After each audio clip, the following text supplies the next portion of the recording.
दोस्तों आज हम पढ़ेंगे कांथापुरा। इस नोवेल को लिखा था राजा राव ने। दोस्तों ये नोवेल तब लिखा गया था जब हमारा देश गुलाम था, जब हम अंग्रेज़ों के गुलाम थे और आज़ादी के लिए स्ट्रगल कर रहे थे।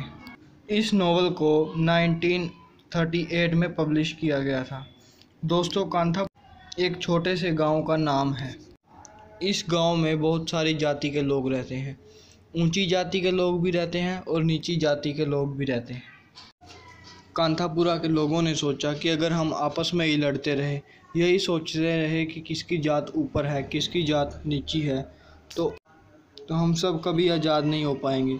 हम सबको एक होना चाहिए और एक होकर अंग्रेज़ों से लड़ना चाहिए। और दोस्तों एक बात और आपको मैं बता दूं कि कांथापुरा राजा राव का पहला नोवेल था। दोस्तों ये कहानी अचक्का नाम की एक औरत सुनाती है। अचक्का इस कहानी की नरेटर है।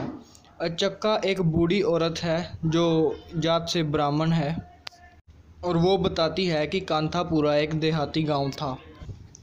कांथापुरा में ब्राह्मण तो बहुत अच्छी जगह पर रहते थे, लोग उनकी बहुत रिस्पेक्ट करते थे। और उसी गांव में जो नीची जाति के लोग थे वो अलग रहते थे। उनका एक अलग ही एरिया बना हुआ था और वो लोग पिछड़े हुए थे, बहुत ख़राब जगह पर वो रहते थे। दोस्तों कांथापुरा के लोग बहुत पुराने रीति रिवाजों को मानते थे और धर्म में इनका बहुत विश्वास था। वो मानते थे कि उनके गांव की एक कंचम्मा नाम की देवी रक्षा कर रही है। लोगों का मानना था कि कंचम्मा ने गांव की रक्षा के लिए राक्षसों से लड़ाई करी है। मूर्ति कहानी का मेन कैरेक्टर है। मूर्ति एक ब्राह्मण है, लेकिन उसके विचार सभी ब्राह्मण लोगों से अलग हैं। वो चाहता है कि सभी में भाईचारा हो और सब एक साथ मिलजुल कर रहें। और वह गांधी जी के नियमों पर चलता था। वह चाहता था कि हम सब मिलकर गांधी जी का साथ दें और अंग्रेज़ों को देश से बाहर निकालें।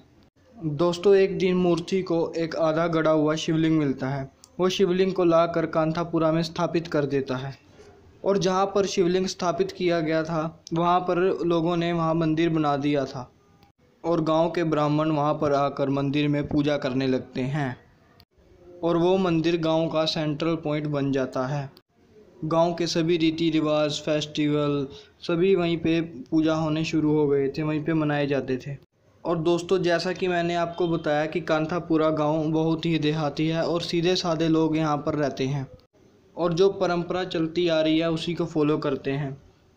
मूर्ति अपने गांव से बाहर जाता है शहर में और वहाँ पर उसे गांधी जी के विचारों को समझने का मौका मिलता है और वह गांधी जी के बारे में पढ़ता है।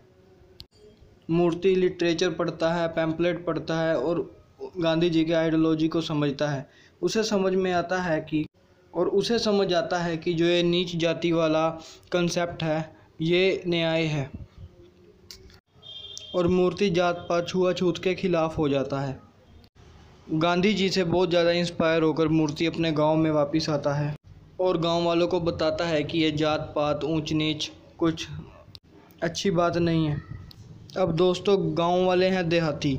अब जो चलता आ रहा है वो उनके लिए सही है। वो किसी भी अपने ट्रेडिशन को, परंपरा को बदलने के लिए राज़ी नहीं है। और दोस्तों जब गांव वाले देखते हैं कि मूर्ति ब्राह्मण होकर जात पात के लिए लड़ रहा है, फिर गांव वाले लोग मूर्ति के स्वामी जी के खिलाफ हो पास जाते हैं और स्वामी जी को बोलते हैं कि अपना जो ब्राह्मण मूर्ति है ये गांव के लोगों के खिलाफ छुआछूत के लिए लड़ रहा है।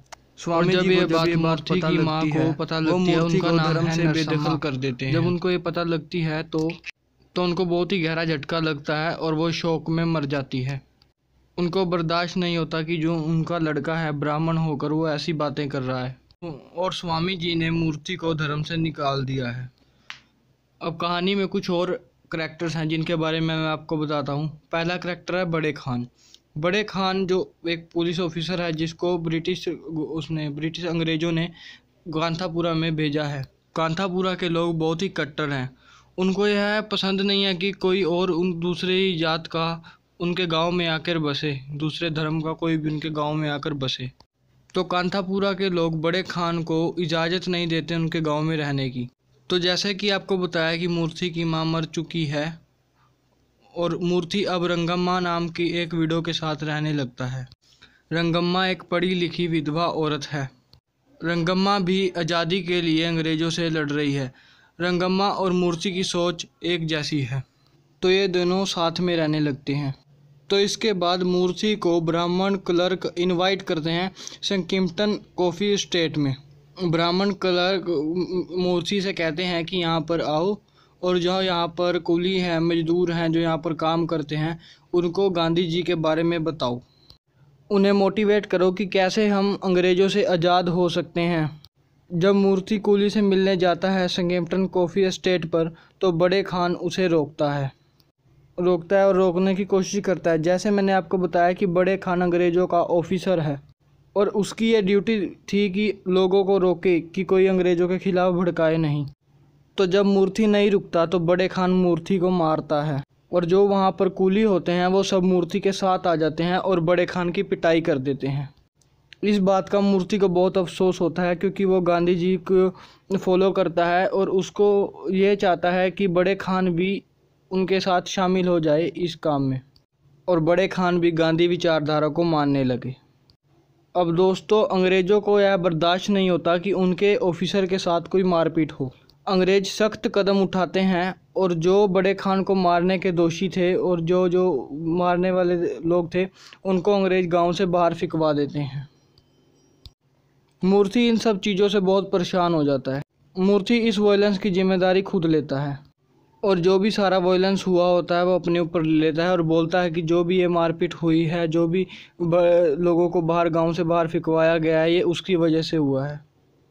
और इसके बाद मूर्ति 3 दिन तक फास्ट रखता है, 3 दिन तक भूखा रहता है। मूर्ति गांधी जी के नक्शे कदम पर चलता है और अपने गांव में एक कांग्रेस कम्युनिटी खोल देता है। गांव के बहुत सारे लोग कांग्रेस को ज्वाइन कर लेते हैं और मूर्ति के साथ अंग्रेज़ों के खिलाफ़ लड़ने के लिए खड़े हो जाते हैं। अब मूर्ति कांथापुरा गांव का लीडर बन गया है। बहुत सारे लोग मूर्ति के साथ जुड़ गए हैं। गोवाड़ा, रंगम्मा, रचना और सीनू, इन चारों को कांग्रेस कम्युनिटी का जो लीडर बनाया जाता है। अब दोस्तों, अंग्रेज़ों को इस बात की भनक लग जाती है, पता लग जाता है कि मूर्ति गांव वालों को हमारे खिलाफ़ भड़का रहा है और मूर्ति कांथापुरा का लीडर बन गया है। बहुत सारे लोग मूर्ति से मोटिवेट हो रहे हैं, इस कारण अंग्रेज़ मूर्ति को गिरफ्तार कर लेते हैं। अंग्रेज़ कहते हैं कि तुम्हारे ऊपर लोगों को भड़काने का आरोप है, इस कारण हम तुम्हें गिरफ्तार कर रहे हैं। और दोस्तों, 3 महीने के लिए मूर्ति को गिरफ्तार कर लिया जाता है। 3 महीने तक मूर्ति पर बहुत ज़्यादा जुल्म होता है। और दोस्तों, जब मूर्ति जेल में बंद होता है तो मूर्ति की जगह औरतें ले लेती हैं।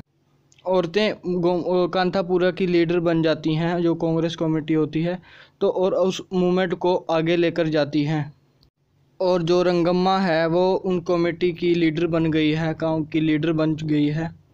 अब जो मोटिवेट करने का काम था वो रंगम्मा करती है मूर्ति की जगह। रंगम्मा ने गांव की औरतों के प्रति देशभक्ति की भावना को जगाया। वो बताती है कि कैसे देश की औरतों ने, रानी लक्ष्मीबाई और सरोजिनी नायडू ने आज़ादी के लिए स्ट्रगल किया। रानी लक्ष्मीबाई और सरोजिनी नायडू भी एक औरत थी और इन्होंने भी देश के लिए बहुत कुछ किया है। अब दोस्तों, मूर्ति जेल से रिहा हो जाता है।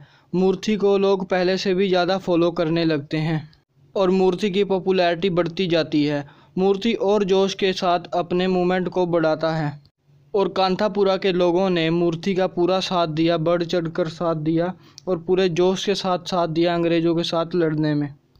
अंग्रेज़ों ने कांथापुरा पर और जुल्म करने शुरू कर दिए। लोगों के साथ मारपीट, बदसलूकी और बात बात पर जेल में डाल देना, ये बातें सब आम हो गई थी।